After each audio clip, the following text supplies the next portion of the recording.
Então vamos lá, Mateus 21, a partir do versículo 33. Atentai noutra parábola.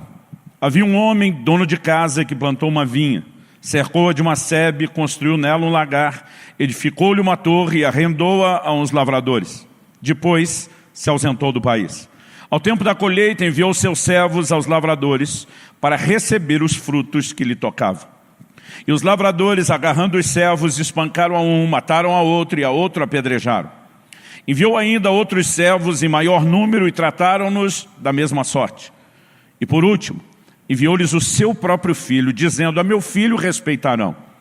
Mas os lavradores, vendo o filho, disseram entre si: este é o herdeiro.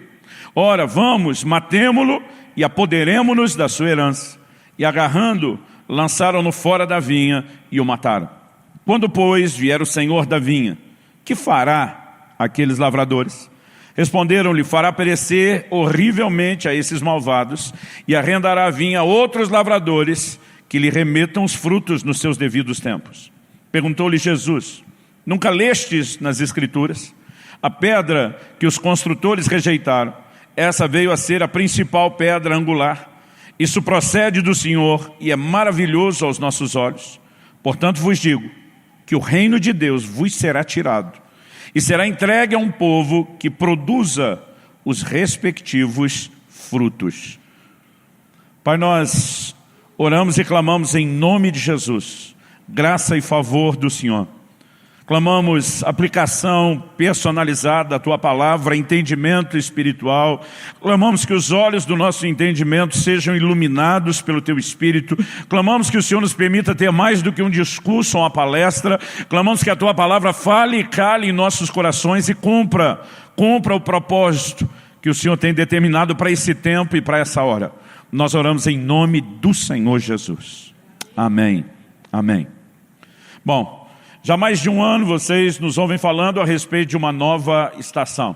Estamos vivendo muita coisa boa da parte de Deus, estamos vivendo um tempo de graça, de favor do Senhor, mas obviamente cremos que Deus quer nos levar ainda mais longe. Ele quer nos acrescentar muito mais como igreja. Essa é uma boa hora para você falar amém. Eu quero chamar a sua atenção para essa palavra de Jesus como algo importante no processo daquilo que Deus quer fazer, não só nas nossas vidas como indivíduos, na nossa vida como igreja, naquilo que Ele tem planejado e proposto para nós. O Senhor Jesus, obviamente, está falando aos judeus dos seus dias. Eu costumo dizer até porque Ele não saiu de Israel, essa era a sua principal audiência. Mas o ensino de Jesus nunca se limitou a apenas os judeus que o ouviam. Ele diz em Mateus 28, nós temos o registro da grande comissão, ide, fazei discípulos das nações. Então ele estava falando dos gentios, ou seja, os não judeus.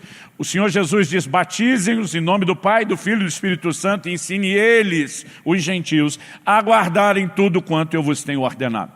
Então obviamente o Senhor estava preocupado que tudo aquilo que Ele falava e ensinava fosse multiplicado, replicado, geração após geração, chegasse até mim e até você.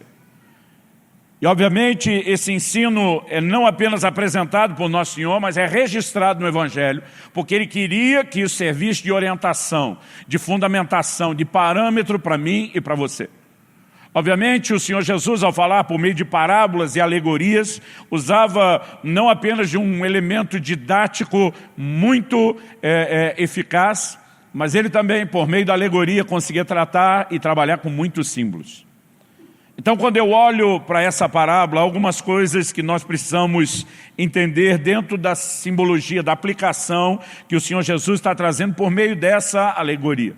Então, em primeiro lugar, eu queria trabalhar aqui a construção do significado da parábola com vocês. Depois, nós vamos tirar algumas lições da própria parábola, para só em terceiro lugar, a gente tentar focar em algumas aplicações para as nossas vidas. Então, o Senhor Jesus fala a respeito de uma vinha. Ele fala do dono de uma vinha que arrendou a vinha a um grupo de lavradores. Esse grupo de lavradores falhou em cumprir a expectativa do dono da vinha, que era receber os frutos, e eles não entregaram.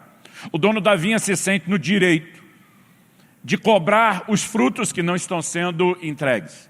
Esses frutos continuam sendo negligenciados e não apenas a cobrança dele é desmerecida, como a Bíblia diz, que eles começaram a maltratar, espancar, apedrejar esses servos que foram enviados. Por último, ele diz, vou enviar meu filho, a meu filho eles vão ter respeito. Jesus disse, resolveram matar o filho, até que a decisão é tirar deles a vinha e entregar a um outro grupo de lavradores. Qual é a interpretação dessa vinha? Nós lemos até o versículo 43, mas o versículo 45 diz assim, os principais sacerdotes e os fariseus, ouvindo essas parábolas, entenderam que era a respeito deles que Jesus falava. Eles não tiveram dificuldade de entender que Jesus está falando deles, não apenas os sacerdotes, não apenas os escribas, não apenas os fariseus, era deles como nação, era deles como povo que o Senhor estava falando. A vinha representa o reino de Deus.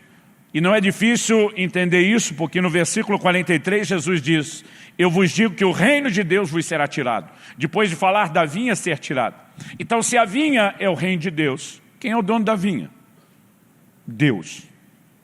Então o proprietário da vinha é Deus, a vinha é o seu reino, e ele arrendou, confiou a sua vinha a um grupo de pessoas. Quem foi esse grupo de pessoas? A nação de Israel. Em todo o Velho Testamento, ele é tratado como o povo escolhido, separado dentre as nações. Deus fez uma aliança com Abraão, o principal patriarca dessa nação, dizendo, em ti serão benditas todas as famílias da terra. Deus estava dizendo, eu não quero apenas tratar vocês como um povo especial. Eu quero fazer de vocês um instrumento especial, porque eu quero abençoar todos os povos da terra. Deus nunca teve plano ou propósito para um povo. Deus queria que esse povo fosse o instrumento para que ele fosse levado para todos os outros povos. Mas a nação de Israel se sente especial, exclusiva, se orgulha a respeito disso, mas nunca cumpriu o propósito de tocar as outras nações. Ao longo do caminho ele começa a enviar servos, cobrando deles a entrega dos frutos. Que frutos estamos falando? Se a vinha é o reino de Deus, estamos falando de algo na dimensão espiritual. E é lógico que os profetas cobravam deles uma resposta espiritual. O que é que eles fizeram com os profetas? A mesma coisa que Jesus está falando aqui a respeito dos servos. Em Mateus 23, lá no versículo 37, Jesus olha para Jerusalém e ele diz, Jerusalém, Jerusalém, que matas e apedrejas os profetas que a ti são enviados. Esses servos simbolizam os profetas que ao longo de todo o Velho Testamento trazem uma mensagem de cobrança do dono da vinha, mas são não apenas desmerecidos e ignorados, mas foram maltratados. Nós não temos o relato na Bíblia de como trataram todos os profetas de forma clara, mas alguns deles nós temos relatos históricos. Isaías, por exemplo, diz a tradição, foi cerrado pelo meio. E há uma menção disso em Hebreus no capítulo 11. Nós sabemos que eles nunca deram ouvidos aos servos que Deus enviou para cobrar. A verdade é que Deus chega ao ponto de dizer, eu vou enviar o meu filho. Não respeitaram meus servos, talvez meu filho eles respeitem. E aqui Jesus já estava anunciando de antemão que a nação de Israel iria não apenas ignorá-lo, mas matá-lo. João escreve lá no capítulo 1 e diz acerca de Jesus, a partir do verso 11, veio para o que era seu, mas os seus não o receberam. No entanto, o plano de Deus não se encerra com a falha dessa nação de Israel em corresponder ao plano e ao propósito de Deus. A Bíblia diz, veio para o que era seu, mas os seus não receberam, mas a todos quantos o receberam, deu-lhes o direito de serem feitos seus filhos, a saber, os que creem no seu nome, os quais não foram gerados da vontade da carne, nem do homem, mas de Deus. E há um momento no plano e no propósito de Deus, onde a nação de Israel é colocada de lado. Logo depois Jesus dizer, chorando sobre Jerusalém, Jerusalém, Jerusalém, que matas e apedrejas os profetas que a ti são enviados, ele diz, eis aí abandonada é a vossa casa. Nesse momento, Israel é colocado de lado no plano de Deus. Nós não podemos chamar isso de uma rejeição permanente, porque Paulo diz em Romanos, no capítulo 11, que se a diminuição deles redundou em riqueza para o mundo, quanto mais a sua plenitude. Mas eu não quero entrar nos elementos escatológicos da restauração desse povo. O importante é nós entendermos que Deus tinha feito uma promessa a Abraão. Ele diz, através da sua linhagem, todas as famílias da terra serão abençoadas. No mínimo, nós podemos olhar e dizer, bom, Cristo é da linhagem de Abraão e através dele as nações têm sido abençoadas. Mas eu entendo que a promessa envolvia mais do que apenas a vinda do Salvador. Quando os judeus estavam se orgulhando, Jesus disse, vocês ficam dizendo que são filhos de Abraão. Nós precisamos entender, na verdade, nós temos essa palavra sendo liberada por João Batista. Ele diz, dessas pedras, Deus pode tirar filhos a Abraão. Em outras palavras, a mensagem de Deus era, vocês não têm noção de onde eu vou tirar o cumprimento da promessa. Deus tinha dito a Abraão, a sua descendência será como a areia do mar. Mas Deus também disse para ele, a sua descendência será como as estrelas do céu. Deus estava dizendo, eu vou te dar uma linhagem terrena. A areia do mar fala disso. Mas Deus também estava dizendo, eu vou te dar uma linhagem celestial. Paulo escreve aos Gálatas, uma igreja de gentios, para dizer que nós, os gentios, também somos filhos de Abraão, mas nós somos os filhos da fé. Então há um momento onde Deus deixa de tratar só com a linhagem natural de Abraão, e ele começa a tratar com os filhos da fé. É nessa mudança de povo, de grupo com quem Deus está lidando na terra, que nós precisamos entender a declaração de Jesus. Não se trata apenas de Deus olhar para um grupo e dizer, não fui mais com a sua cara, eu cansei de vocês, agora quero outro. Jesus claramente está dizendo, a vinha foi confiada e vocês não corresponderam à altura, então a vinha está sendo tirada de vocês, porque eu preciso de um povo que corresponda, eu preciso de um povo que entregue os frutos. E esse é o ponto que eu preciso chamar a sua atenção dentro do texto e dentro dessa parábola. Aqui na minha Bíblia eu tenho grifado essa frase do final do versículo 34, para receber os frutos que lhe tocavam. Essa é a razão pela qual ele envia os servos. Essa é a razão pela qual ele envia o seu próprio filho. Com qual propósito ele havia arrendado a vinha? Ele esperava os frutos. E o tema da minha mensagem hoje é entregando os frutos. Deus, diferente do que a nação de Israel fez, brincando de reino de Deus na terra, Deus nunca esteve de brincadeira. Ele tem um plano sério, ele tem um projeto sério que diz respeito à redenção de toda a humanidade. E quando ele olha para um grupo brincando de reino de Deus, ele diz, vocês não estão levando a sério, eu não posso contar com vocês. Então, a Bíblia diz que na mudança de grupo de lavradores, de um segundo, e esse representa justamente os gentios, a Bíblia diz que os líderes dos judeus entenderam que era deles, Jesus falava, Jesus está condenando o primeiro grupo, mas está elogiando o segundo. Aliás, ele anuncia a igreja dos gentios antes dela começar, já liberando uma palavra profética de que nós vamos cumprir o nosso propósito, de que nós um dia vamos entregar os frutos. O reino de Deus seria vivido na sua plenitude, porque o segundo grupo, diferente do primeiro, não negligenciaria o propósito pelo qual algo tão grande, tão ousado lhe foi entregue. Então ele diz que nós entregaríamos os frutos. Quando nós olhamos para essas verdades da palavra de Deus e começamos a entender esse desenho, o próximo passo, depois de entender o significado da parábola, é conseguir entender as lições objetivas da parábola. Então vou repetir o que eu já falei. Há uma expectativa divina a respeito dos frutos. Mesmo quando Jesus é enviado, Isaías 53:11 diz, ele verá o fruto do penoso trabalho da sua alma e ficará satisfeito. Ninguém se engane. Deus tem um interesse muito claro em estabelecer o seu reino na terra. E ele sempre esperou os frutos. Ele sempre esperou o resultado do seu investimento. Deus está atrás dos frutos. Depois que nós reconhecemos isso, nós precisamos olhar e identificar uma outra mensagem clara na parábola. A desobediência dos que não frutificaram e, consequentemente, o juízo que receberam por conta da sua desobediência, o que incluiu serem substituídos por outras pessoas que fossem confiáveis. Isso vai nos mostrando não só o quão intenso e obstinado é o desejo que o dono da vinha tem a respeito dos frutos, mas que ele está disposto a mexer em tudo que for necessário ao longo do caminho, para que esse seu desejo se cumpra e para que esse seu desejo se concretize. Vale ressaltar mais uma vez o que eu já falei, a palavra profética sobre o novo grupo. Nós já iniciamos a nossa fase como igreja dos gentios, debaixo de uma palavra do Senhor Jesus, de que a gente ia cumprir a nossa missão. Agora, o que eu e você precisamos entender é que a entrega dos frutos, ela é a soma, ela é a combinação da obediência daqueles a quem o reino de Deus foi confiado, com a satisfação de uma expectativa divina.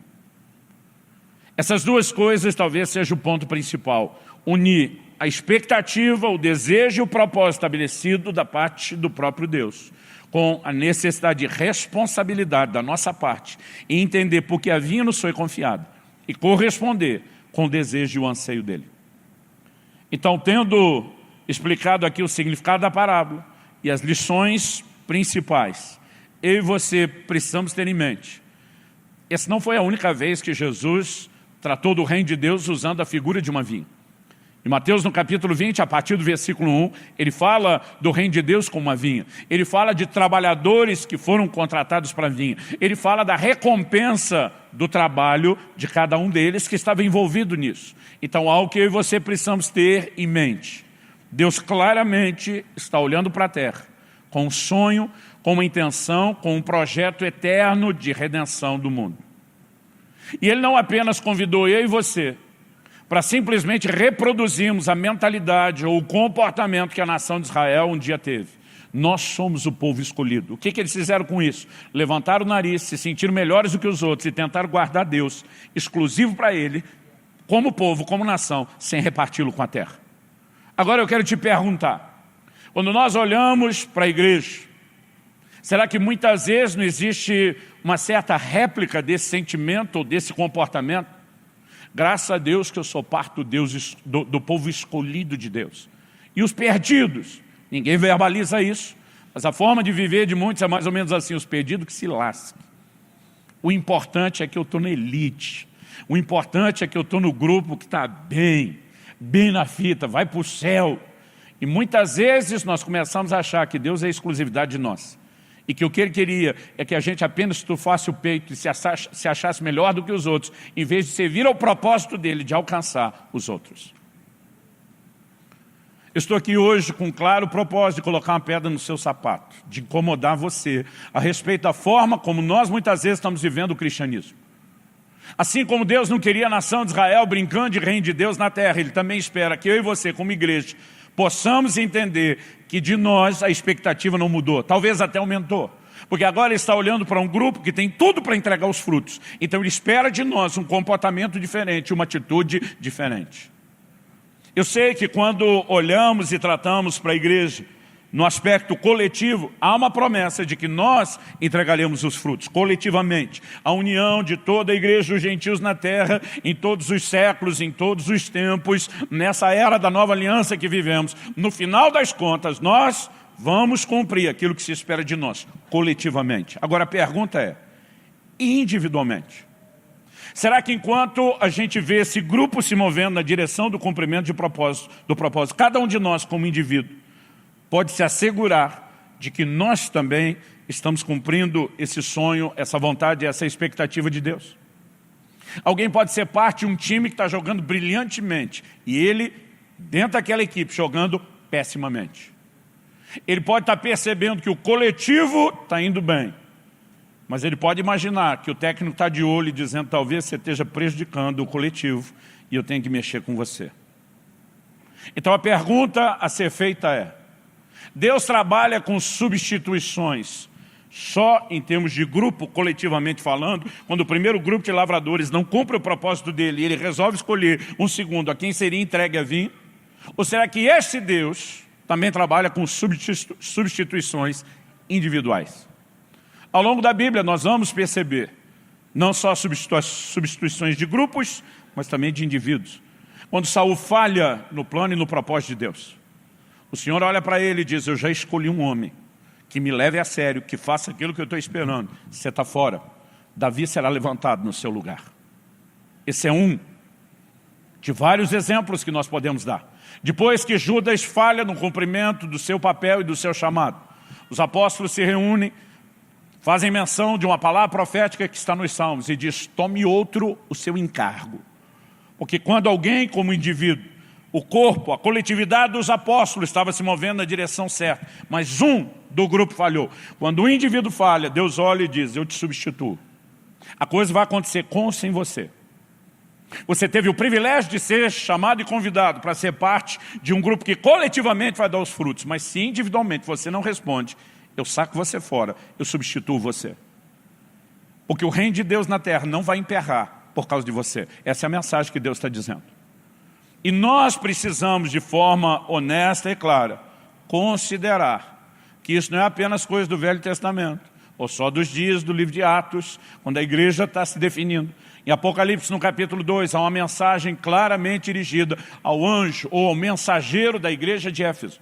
O Senhor diz para ele, se você não se arrepender, eu vou tirar do seu lugar o seu candeeiro. O que é que Deus está falando de forma figurada? Em Apocalipse 1, João vê 7 candeeiros de ouro e 7 estrelas. O anjo que o orienta na visão diz, os 7 candeeiros são as igrejas da Ásia, as 7 igrejas da Ásia. As 7 estrelas são os anjos ou os mensageiros, aqueles são os responsáveis pelas igrejas. Então agora ele está falando ao anjo da igreja de Éfeso, a quem foi entregue um dos 7 candeeiros. O Senhor disse, se você não se arrepender, eu removo do seu lugar o candeeiro. Deus está dizendo, a igreja que eu te confiei, eu tomo de volta. Sabe por quê? Porque Deus não pode se dar o luxo de ver o seu plano coletivo parar pela irresponsabilidade ou negligência de indivíduos. E quando nós olhamos para essa mensagem, pastor, o tom está sério, eu estou aqui para tocar o terror mesmo. A minha intenção hoje não é outra, eu falo isso debaixo do temor do Senhor. Nós não podemos nos dar o luxo de brincar de reino de Deus na terra. Fomos chamados para ser parte de um povo que frutifica. Fomos chamados para ser parte de um povo que entrega a Deus os frutos. Agora, eu sei que os frutos na vida cristã não se limita apenas à multiplicação. Mas, obviamente, não exclui o ganharmos almas e nem o cuidarmos bem delas. Porque muitas vezes alguns dizem, não dá para falar que fruto é só ganhar gente para Jesus, só cuidar das pessoas. É verdade que não dá para dizer que seja só isso, mas não tem jeito de tirar. A Bíblia diz que Deus enviou o seu Filho numa condição. João 3,16 diz, Deus amou o mundo de tal maneira que deu o seu Filho unigênito. A palavra unigênito significa único. Quando Jesus entra na terra, ele entra como um Filho único. Romanos 8,29 diz que aos que dantes conheceu, Deus também os predestinou, a fim de que sejam conformes à imagem de seu Filho Jesus. A Bíblia diz assim, a fim de que ele, Jesus, seja o primogênito dentre muitos irmãos. Jesus entra na terra como filho unigênito, com um propósito, se tornar o primogênito, o primeiro de muitos. O que é que você acha que Jesus veio fazer? Em João 12,24 ele disse, o grão de trigo caindo na terra não morrer, fica ele só. Do que Jesus está falando? Obviamente de si mesmo. O contexto de João 12 fala de Jesus não se afastar do propósito pelo qual ele veio, que era ir à cruz e morrer por nós, viabilizar a redenção. Então ele está dizendo, se o grão de trigo caindo na terra não morrer, fica ele só. Jesus está falando dele como filho unigênito. Ele disse, se eu não for à cruz, se eu não pagar o preço que se espera de mim, jamais haverá a multiplicação que o Pai sonhou. Mas se morrer, produz muito fruto. E Jesus está trabalhando a ideia de fruto como a multiplicação de filhos de Deus na terra. Então, se por um lado a frutificação de vida cristã não se limita a isso, obviamente não exclui. Pelo contrário, nós temos que dar uma certa importância. O livro de Hebreus fala de Jesus, depois da morte e ressurreição, se apresentando diante do Pai. E há uma menção de um texto, uma profecia messiânica. O livro de Hebreus diz que quando ele chega, ele diz, eis-me aqui, e os filhos que Deus me deu. Qual eram os frutos em questão? A reprodução de outros filhos de Deus nessa terra. Jesus diz, ide, pregai o evangelho a toda criatura. Jesus diz, ide, faça discípulos das nações, batizem eles, ensine eles a guardar os meus mandamentos. O que ele esperava de nós? Que a gente se multiplicasse. Mas de alguma forma nós temos decidido viver o evangelho focado só naquilo que diz respeito a gente. E sem que a gente perceba, nós estamos reproduzindo o orgulho, a exclusividade, a negligência e o egoísmo que a nação de Israel manifestou na história. Motivos que os levou a serem colocados de lado. Mas muitas vezes estamos fazendo isso como se Deus jamais fosse olhar para mim e para você, dizendo, continue falhando e você nunca será substituído. Esther, no capítulo 4, no versículo 14. Esther fazia parte do povo hebreu. Foi levantada como rainha num império mundial, quando a Média e a Pérsia unidos substituíram Babilônia, sucederam Babilônia e agora estão governando o mundo dos seus dias. Havia uma conspiração para tentar destruir a semente ou a linhagem de Abraão, que era o povo hebreu, através do qual Deus tinha uma promessa. De repente, Esther parece ser um dos últimos recursos para recorrer ao rei e tentar aplacar aquela situação. Então seu tio Mardoqueu manda um recado para ela e diz, olha, você precisa entrar diante do rei, você precisa interceder por nós. Qual a resposta de Esther? Ela diz, se eu entrar sem ser chamada, a menos que ele me estenda o cetro como sinal de favor, eu posso morrer. Basicamente ela está dizendo, eu não estou empolgada com a missão, porque a missão pode significar um grande sacrifício da minha parte.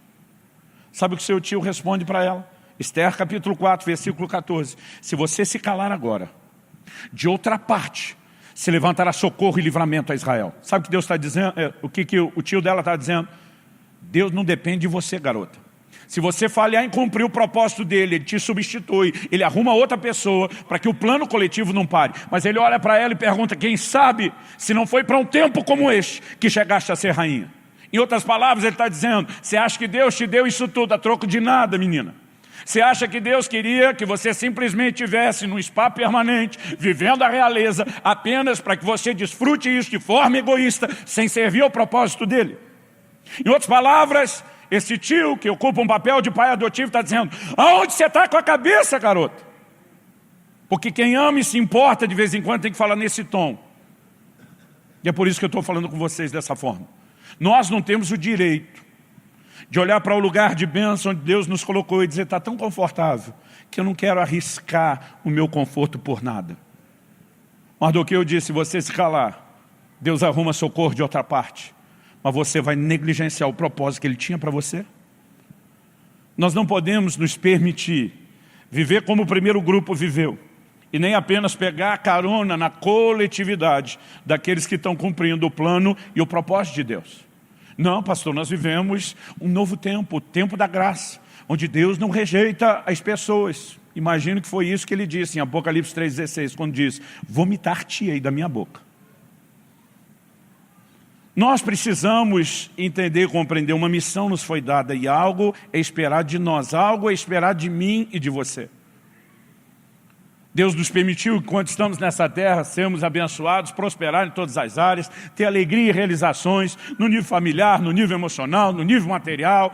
Ainda recebemos bênçãos espirituais que sobejam, mas nós não temos o direito de achar que podemos viver focados só no nosso próprio umbigo, para nós mesmos, e não corresponder com Deus e com aquilo que Ele espera de nós. Quem está entendendo, diga amém. Quem não está gostando, diga amém.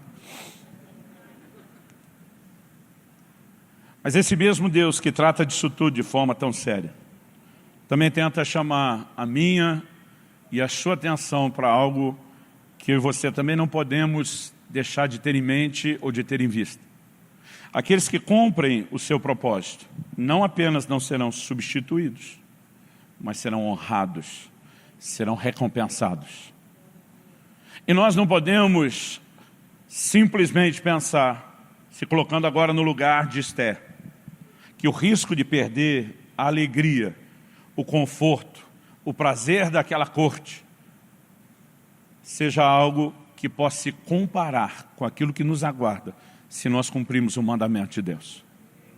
Paulo escreve aos Coríntios, em 2 Coríntios, quando ele chega ali a partir do capítulo 10, depois entra no 11, e ele vai falando do que ele passava para pregar o Evangelho. Dá um desespero na gente que nem passou, só está ouvindo ele falar. Imagina o que seria estar no lugar dele. Mas a mesma epístola, ele diz no capítulo 4, no versículo 17, porque a leve e momentânea tribulação não podem se comparar com o eterno peso de glória. Ele está dizendo que está do lado de lá é maior. Não se deixe enganar buscando um conforto momentâneo que sacrifique um prazer, uma conquista, uma realização, um galardão e uma recompensa eterna. Em Romanos 8,18 ele fala isso de uma outra forma. Eu tenho para mim por certo que as aflições do tempo presente não podem se comparar com a glória que em nós será manifestada.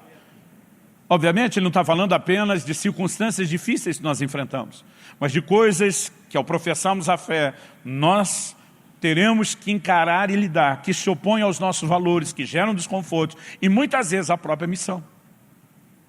Paulo chegava ao ponto de dizer, e ele afirma isso aos presbíteros da igreja de Éfeso em Atos 20, Em nada tenho a minha vida como preciosa, contanto que eu complete a carreira e o ministério que recebi de Nosso Senhor, de testemunhar o Evangelho da graça de Deus. Paulo está dizendo, nada é mais importante, nem a minha própria vida se compara com cumprir aquilo que me foi confiado, aquilo que é esperado de mim. Então, nós precisamos ter a mentalidade correta. Nós precisamos ter uma mentalidade responsável para com Deus. Entender que a missão, ela precisa ser cumprida, mas que o sacrifício momentâneo significa uma recompensa eterna. Eu fico tentando imaginar o que será aquele dia, quando cada um de nós estará diante do Senhor para receber galardão e recompensa. Nenhum de nós precisa trabalhar competindo com ninguém, apenas cumprir o plano e o propósito de Deus para si. A recompensa não é determinada pelo quanto cada um trabalhou, mas por quanto nós somos fiéis naquilo que nos foi dado ou naquilo que nos foi confiado. Eu não sei você, mas eu vivo minha vida cristã em função desse dia final. O dia em que eu quero olhar para aquele rosto sorridente do Senhor, olhando para mim dizendo, servo bom e fiel, entra. Agora a Bíblia fala de um servo que é chamado de mau e negligente. E é chamado de mau e negligente por quê? Porque não cumpriu o que ele esperava, não foi responsável, não agiu à altura. Para esse ele não vai estar sorrindo, para esse não haverá elogio. As palavras de Jesus é, amarrai-o e lançai-o fora nas trevas exteriores. O que você acha que Jesus está dizendo? Só de alguém que quer ficar de castigo à noite, dormir no quintal? Que a palavra trevas exteriores significa isso? Ou ele está falando de uma punição eterna para quem deliberadamente viveu desobediência ou negligência? Nada se compara com a gloriosa recompensa que nos aguarda se o servirmos. Mas também nada pode ser tão terrível comparado a uma atitude de deliberada desobediência e negligência com o nível de juízo que aguarda os que trilharem dessa forma. Portanto, eu quero lembrar você que a gente não precisa ser muito inteligente para entender a escolha que precisa ser feita. A escolha de corresponder com Ele, a escolha de poder honrá-lo. O tempo todo o Senhor fala a respeito de recompensa. Ele sabe que de alguma forma, eu e você precisaríamos de um certo incentivo, de um certo combustível dentro de nós. Em Apocalipse 22, 12, o Senhor Jesus diz, eis que cedo venho, e comigo está a minha recompensa, para dar a cada um segundo as suas obras. Haverá um dia extraordinário de recompensas. Outro dia alguém falou, pastor, e as pessoas às vezes não conseguem entender quando alguém tem um chamado e decide se doar aquilo. Ele falou, o senhor acha que você escolheu mesmo a melhor carreira? Eu falei para ele, outro dia eu vi uma camiseta de alguém e estava escrito algo mais ou menos assim, vamos tentar traduzir isso. Servir a Deus. O salário pode não ser lá essas coisas, mas a aposentadoria é coisa de outro mundo. Agora, engana-se quem acredita que Deus vai apenas nos injustiçar nessa terra. Não existe plantio sem colheita. Ninguém semeia com lágrimas para ter uma colheita diferente do que a Bíblia diz, de uma colheita de alegria. Mas muito mais do que qualquer recompensa momentânea, muito mais do que qualquer honra terrena ou passageira, muito mais do que qualquer retorno que nós possamos ter nessa era ou nesse mundo natural. Aquele dia de recompensa. Quando eu e você estivermos diante de um Deus, que Hebreus capítulo 6, versículo 10 diz, Deus não é injusto para se esquecer das vossas obras. Quando nós estivermos diante desse Deus, no dia de recompensa, tudo que eu e você nesse momento podemos chamar de sacrifício, terá valido a pena. Quando Jesus diz que se o grão de trigo caindo na terra não morresse, ficaria ele só. Ele está dizendo, se eu decidir não me sacrificar, não existe multiplicação. Eu quero te dizer, a igreja de Deus na terra, o reino de Deus na terra, não multiplica sem sacrifício. Você não vai ser alguém que vai fazer diferença no mundo que vive gerando outros filhos para Deus, ganhando pessoas sem sacrifício. Mas muita gente está esperando aquele momento da vida que ele não tenha mais nada de importante, entre aspas, para fazer, para ver se ele dá uma atenção ao plano e ao propósito de Deus. Nenhum de nós vai frutificar sem a mentalidade de sacrifício. Outro dia perguntei para ele, por que você está mudando da sua igreja para nós? Não, porque lá botavam muita pressão na gente para trabalhar. Acho que eles pensavam que a gente era um exército de formiga. Eu falei, não estou nem entendendo você lançar mão dessa figura, que é um exemplo bíblico, para confrontar o preguiçoso. Provérbios 6 diz, vai ter com a formiga o preguiçoso. Agora, você está fazendo uma comparação com o exército de formiga como se fosse algo ruim, quando Deus está tratando como se fosse algo bom? Eu falei, se você está saindo de lá para vir para cá, esperando conforto e que a gente não te incomode a trabalhar, eu já te aconselho a pular essa etapa e correr a achar outro lugar. Porque eu espero ser um instrumento de Deus para te perturbar, até que você entenda a responsabilidade de frutificar. Gente, não dá para a gente pensar que vida cristã é a gente se achar melhor do que os outros, o povo escolhido no sentido do privilégio de só ficar recebendo. Mas normalmente esse é o comportamento. Quando Jesus sobe naquele monte onde ele se transfigura, o que é que Pedro fala para ele? Senhor, vamos fazer aqui 3 tendas. Uma para o Senhor, outra para o Moisés, outra para o Elias. Nós ficamos no relento, nós nem precisamos de tenda. Vamos morar aqui. Quando ele está falando de fazer tenda, é isso. Para quem ir embora daqui? Aqui é o lugar onde a glória está. Aqui nós estamos cheios de Deus. Aqui está gostoso, aqui está bom. Enquanto Pedro está falando, uma voz do alto diz assim, esse é meu filho amado, a ele ouvi. Em outras palavras, cala a boca, Pedro. Ouve o que ele quer de você. Sabe o que Jesus disse? Nós vamos descer. Por que eles têm que descer? Porque lá embaixo tem um homem com um filho endemoniado precisando de ajuda. Deus está dizendo, eu não quero vocês acampados no alto do monte, bebendo da glória, esquecendo que existe um mundo necessitado. Aqui vocês recebem combustível com um único propósito. Desça o monte, cumprir a sua missão. Desça o monte, fazer o seu papel. Mas quando eu fico pensando nesse dia final, talvez não tenha nada que mova tanto a minha vida como imaginar esse dia. O que é estar diante de Deus? Como será esse dia? A Bíblia não é clara? E mesmo se fosse, no sentido de tentar nos dar detalhes, acho que seria impossível a gente conseguir mensurar o que de fato estaria sendo retratado. Mas como muitas vezes Deus usa figuras que cabem no nosso consciente humano, eu fico às vezes tentando imaginar, será que vai ser desse jeito? Será que vai ser daquele outro? Mas existe uma cena que ela me faz pensar muito na possibilidade de que possa ter um elemento parecido nesse dia de prestação de contas. É uma cena que eu vi numa reportagem. Ela hoje talvez seja uma das coisas que mais caibam na minha mente quando eu fico tentando imaginar o que pode ser esse dia de recompensa. E antes de passar esse vídeo dessa reportagem, eu quero só rapidamente resumir a história de quem é o homem na reportagem. Nicholas Winton, um britânico que nasceu em 1909 e morreu em julho de 2015. Tem sido chamados por muitos de o Schindler britânico. Porque na Segunda Guerra Mundial, eu acredito especificamente ali por 1939, ele chegou a salvar 669 crianças que teriam sido destinadas aos campos de concentração, principalmente na Tchecoslováquia. Ele começou a se mobilizar e ele foi lutando incansavelmente para livrar essas crianças daquilo que os nazistas estavam intencionando fazer com eles. Esse homem nunca falou nada para ninguém do que fez. Na verdade, por mais de 50 anos, o que ele fez ficou em segredo. Até que um dia Gretchen, sua esposa, descobre no sótão da sua casa uma pasta que continha toda a lista de crianças, nome, fotos, registro dos pais, contatos, que ele havia se mobilizado para salvar, e aquele trabalho humanitário nunca foi conhecido. Obviamente a mulher, surpreendida com a nobreza do seu esposo, botou a boca no mundo. E a notícia, quando ele já era bem velho, corre o mundo. Ele foi chamado para um programa de televisão. Se o vídeo estiver no ponto. Desde que a história de Winton se tornou pública, ele começou a receber todo tipo de homenagens.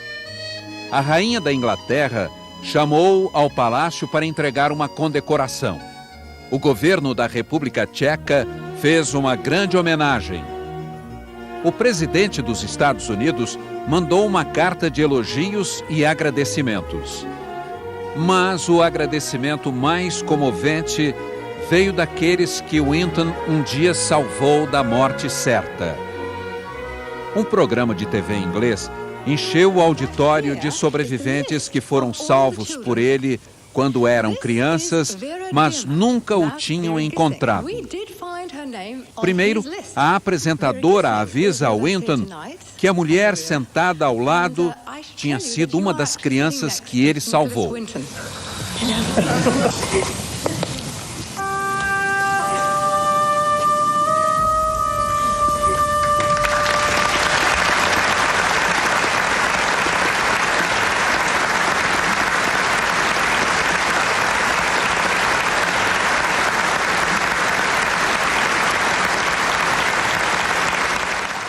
A apresentadora pede: quem na plateia teve a vida salva por Nicholas Winton, fique de pé, por favor.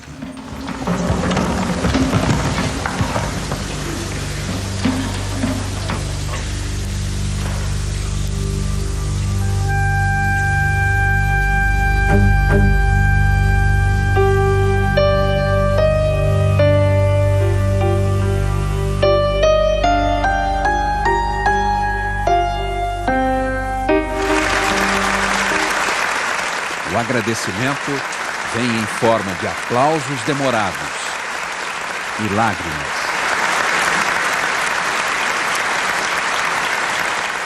Tanto tempo depois, só havia uma palavra a dizer a ele: obrigado.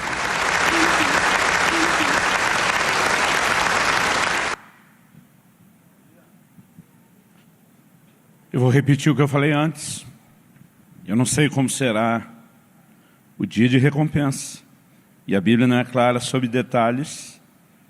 Mas se existe hoje uma cena que a minha mente não consegue deixar de pensar, é imaginar um dia, no meio de um grande auditório, o Senhor Jesus dizendo: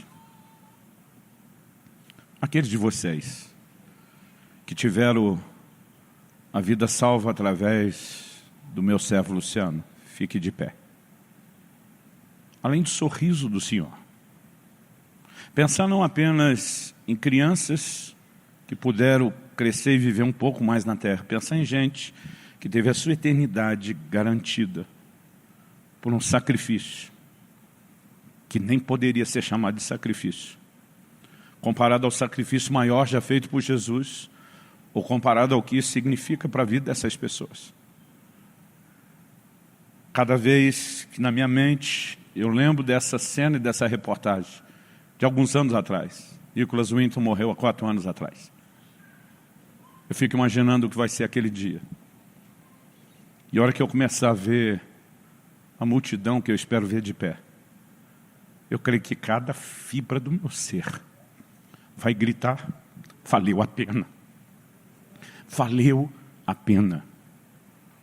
Nós não temos o direito de nos deixar se entreter com uma mentalidade que interpreta Deus como exclusividade nossa, para que egoístamente, orgulhosamente, a gente o desfrute, sem compartilhar. A mensagem bíblica é muito clara, mas ao mesmo tempo nós não podemos deixar de pensar no que é o Senhor Jesus dizendo: eis que cedo venho, e comigo está a minha recompensa. Nossa missão como igreja não é outra. Jesus diz: faça discípulos, batizem eles, ensinem eles. Alguém disse outro dia: eu fico incomodado quando vocês ficam pegando no pé da gente para trabalhar. Eu falei: você nunca vai ter descanso, porque naquele dia de prestação de contas, talvez eu aproveite para dizer para Deus: fulano, se é que você vai estar lá, foi advertido contínuas vezes para fazer o que eu fiz, e ele se recusou. Nós não podemos brincar de reino de Deus. Deus tem nos confiado algo.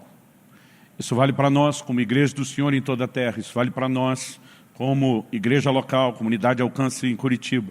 Isso vale para nós, como cada célula que é parte dessa igreja, mas isso vale para nós, como indivíduos que somos. E mesmo que o time esteja jogando bem, se você não estivermos nos movendo como deveríamos, nós podemos ser substituídos por gente que o faça. E não acredito que esse seja o desejo de Deus. Aliás, Deus nunca chega a esse ponto sem dar chance, oportunidade, sem insistir. Porque, na verdade, não é Ele que desiste da gente, é a gente que esgota as oportunidades que Ele oferece. Muitas vezes Paulo falava com rogos. Quando em Romanos 12 ele diz rogo-vos, a palavra rogar é implorar. Quando Paulo diz rogo-vos, eu imagino um Paulo mais ou menos assim, de joelho, com a mão junta, dizendo, gente, pelo amor de Deus.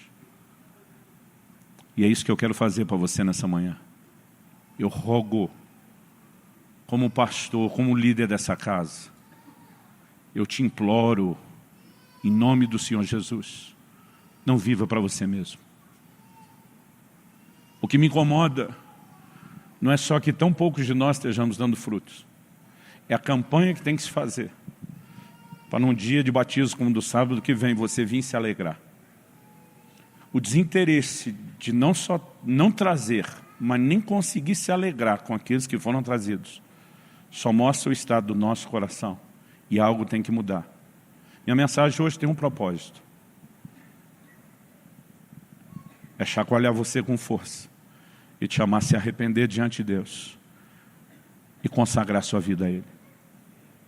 A poder entender que o chamado não é só ser povo especial, é ser parte de um povo útil que ajuda Deus a alcançar todos os que são especiais aos olhos dEle. Quem está entendendo, diga amém. Vamos ficar em pé e orar.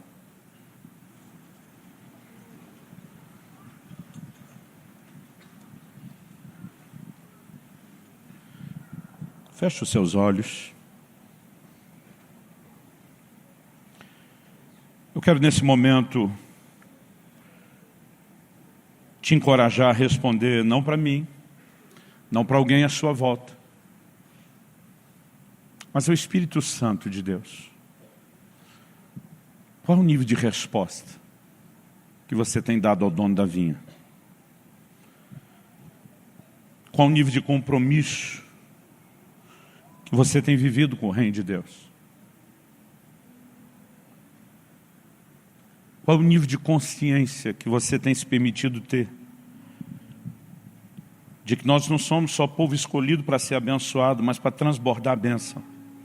Deus disse para Abraão, isso valia para toda a linhagem dele, inclusive eu e você, os filhos da fé. Deus diz, eu te abençoarei. Mas ele nunca parou aí. Ele diz, eu farei de ti uma bênção. Eu quero que você fale com Deus. Eu sei que Deus está falando com você. Eu sei que Ele está falando com você. Talvez seja o momento de dizer, Senhor, eu reconheço a minha negligência, a minha falta de frutificação, ou mesmo você que já esteja frutificando. Dizer, Senhor, eu reconheço que eu posso ir além. Eu posso fazer mais. Não é um líder pedindo a você uma ajuda para fazer uma igreja local crescer. É Jesus, o cabeça da igreja, instruindo todos os seus discípulos a respeito do reino dele e do que ele espera nessa terra. Quanta gente ainda não teve o privilégio de ter um encontro com Cristo ou conhecê-lo?